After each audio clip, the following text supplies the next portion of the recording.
All right, I was out in Colorado. I was on the top of this mountain. We had just hunted in the morning, and we'd worked our way up to the top of this mountain with no luck that morning.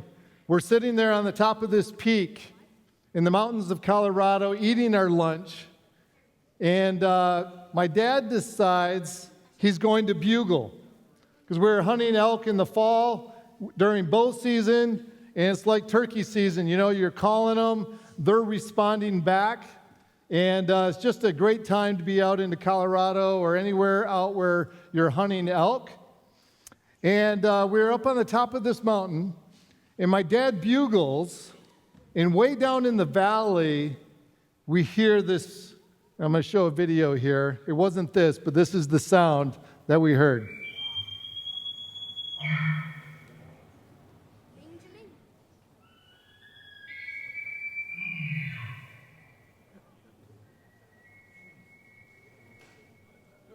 So here we are, we're up on the top of this mountain. My dad bugles, and we hear that in response.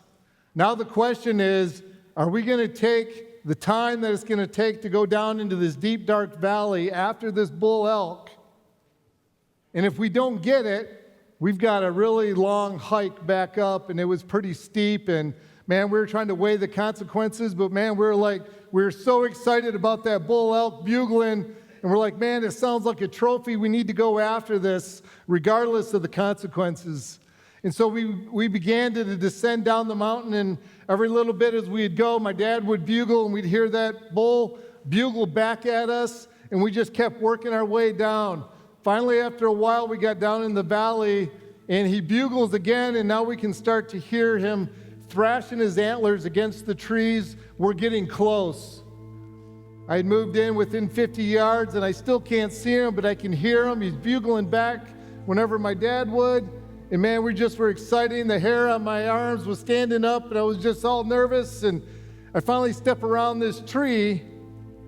I've got my bow almost pulled back, and all of a sudden this guy jumps out and goes, "I got you."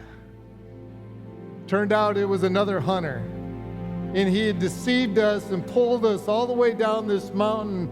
Man, we thought he was a bull elk, a trophy. He thought we were a trophy. And man, we both had each other going. But man, sometimes that's the way it happens when you're elk hunting out in Colorado, and you have that deception that takes place with another hunter that is luring you in to the deep, dark valley, only to find out that it was fake, that it was superficial, and it definitely wasn't satisfying. Today we're going to be talking a little bit about what will you chase. In life we're chasing a lot of things. In Ephesians chapter 6, the Bible says that we are battling not flesh and blood, but we have an adversary. In 1 Peter 5:8 says we have an adversary that prowls around like a roaring lion seeking someone to devour. Ephesians 6 says we're battling spiritual forces of evil.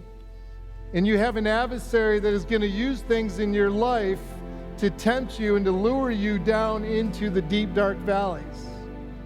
It's going to package it up like it's a trophy bull elk. It's going to pull you down into that valley only to find out that it wasn't satisfying, that it wasn't worth, and it wasn't what it was sold as you entered into this temptation or this addiction or whatever it is.